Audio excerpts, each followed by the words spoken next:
Good morning. It is Saturday, May 7th. Spring is in the air. And we have a new listener. Fiona, say hi to Nancy. She's fully on board with Firefly now, so she will enjoy some of these readings as well. All right. Mal, having looked closely at the map of the city, now knew there were in fact two train stations in Neapolis.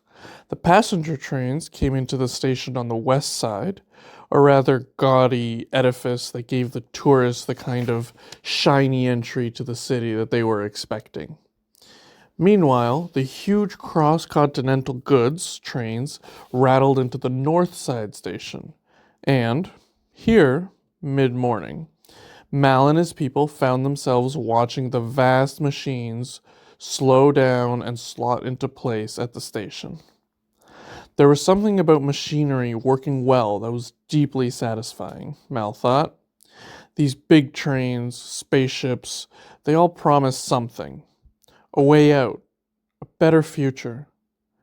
8 days this has taken to come down from Nashton, Book said. A note of admiration in his voice, too. Good news for us, said Zoe. Anyone with a mite of sense intending to steal from it would surely try their luck out in the wild. So you'd think, said Mal. Which is why I'm hoping all we need to do today is stand around looking pretty and getting paid for the privilege. Jane spat on the floor. Pretty isn't necessarily our strong point, said Book. But all signs otherwise are positives that this should all go smoothly.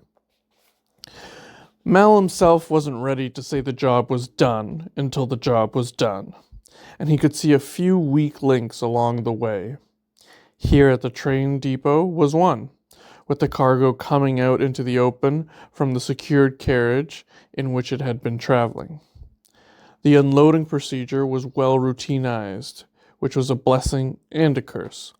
A blessing, since there should be few surprises. A curse, since anyone intending to rob the cargo would know the procedure. Each carriage on the train had its own distinct section for unloading, separated from the others with force barriers. All Mal and his people needed to do was keep watch over their immediate section. They'd see and hear anyone coming long before they could do any mischief. When the train came to a full stop, Mal keyed in the security codes to unseal the big automatic doors on the side of the carriage. There were 10 crates under their supervision, each one on its own hover pallet, which inched out to be loaded onto the two trucks they were using. When the crates were on board, Mal and Jing took one truck, Zoe and Book the other. The trucks, too, were automated, driverless. The route to Robbie Docks already programmed in. There were upsides to this. No drivers meant fewer people around to watch for potential threats. All hands were on weapons rather than driving, and the remote monitoring meant that if the trucks were taken, they could be easily followed. But there were also downsides. Don't trust these things, muttered Jane.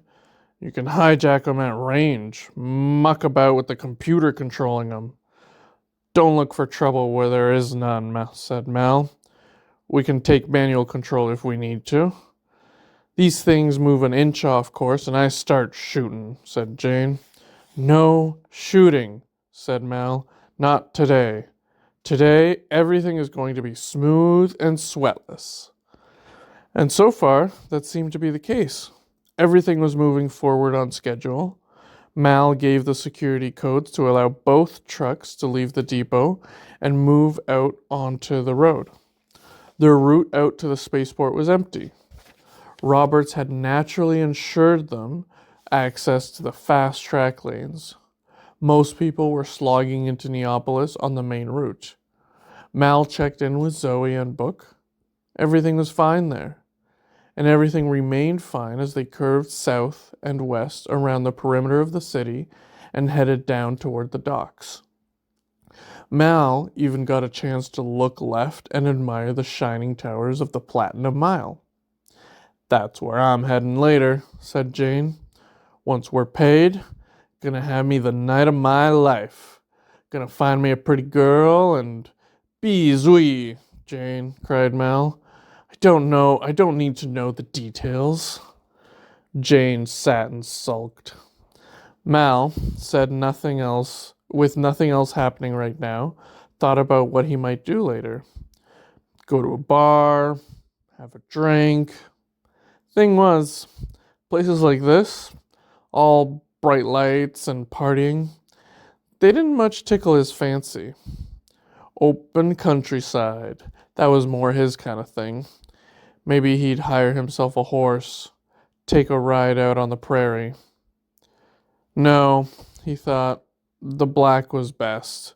He'd be glad when they left Bethel and all its glitz and pretense, and were safely back home, where they should be, on Serenity.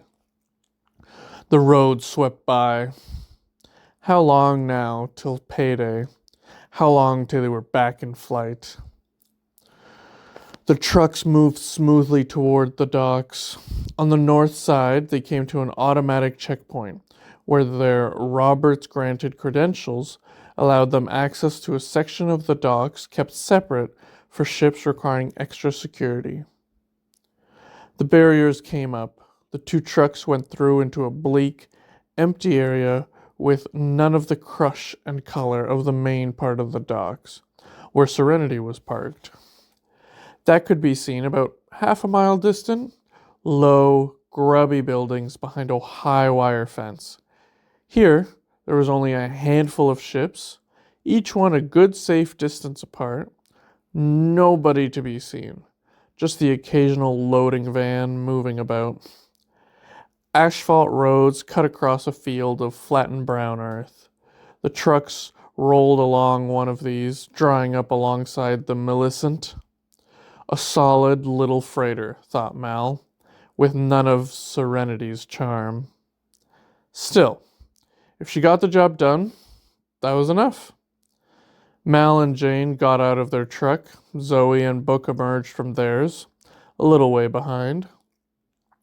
Mal gave authorization for the trucks to open up, and the cargo began to emerge on the hover pallets. As the crates came out, Jane nudged Mal's arm. You, expecting company?" Mal, looking up, saw a loading van heading their way, scuffing up clouds of dust as it came. His hand went instinctively to his pistol. Jane's did the same, and Mal would bet platinum they were making for this job that Zoe and Book were on similar alert. The van pulled up about 10 yards away. Dust billowed toward them. Mal shielded his eyes with his free hand and saw two figures come out, wearing blue overalls. Dockers, presumably. "There a problem?" Mal called out. "Loading mechanism on the Millicent is on the fritz," one called back. "We brought the van here to help get those crates on board." "Kindly meant, I'm sure," said Mal. "But I'll need to see some authorization for that." "We got authorization," said the docker, reaching toward a pocket. Mal's grip tightened on his pistol. "Mal," muttered Jane, "why are those dockers wearing masks?" "Huh?" The dusk was settling, and Mal peered ahead. Jane weren't wrong. "Hey!" yelled Jane. "Take off those Goram masks!" For a moment, nobody moved. Then one of the dockers made a move to reach for something. A weapon? Jane's pistol was out. From behind, Book's voice rose up, giving a fierce command. "Don't shoot, Jane!" Jane, distracted, looked back over his shoulder, and in that moment's hesitation, Mal saw what the docker was doing. "Gas!" yelled Mal. "They've got a Goram gas grenade!" The air began to fill with a thick, foul brown haze. Mal, memories flashing back to unhappier times under Alliance fire, covered his mouth and nose with his free hand. He couldn't see a damn thing, only hear and try to guess what was going on. He dived forward to where the docker had been standing and grabbed out, getting them by the jacket, pulled them around, caught a glimpse of dark, angry eyes, and then felt a knee where a knee had no business going, and went down. The air was thick, and Mal tried not to gasp from the pain. He heard the whine of hover pallets, running feet, vehicles starting up, and Book, from a little way behind, shouted, "Zoe! Back to the truck!" Shots from Jane's gun were being fired at random. "Jane!" he yelled. "Stop that! You might hit one of us!" The shooting stopped. The vehicles, from what he could hear, were moving away at speed. Slowly, the air began to clear, and Mal, coughing, struggled to his feet and looked around.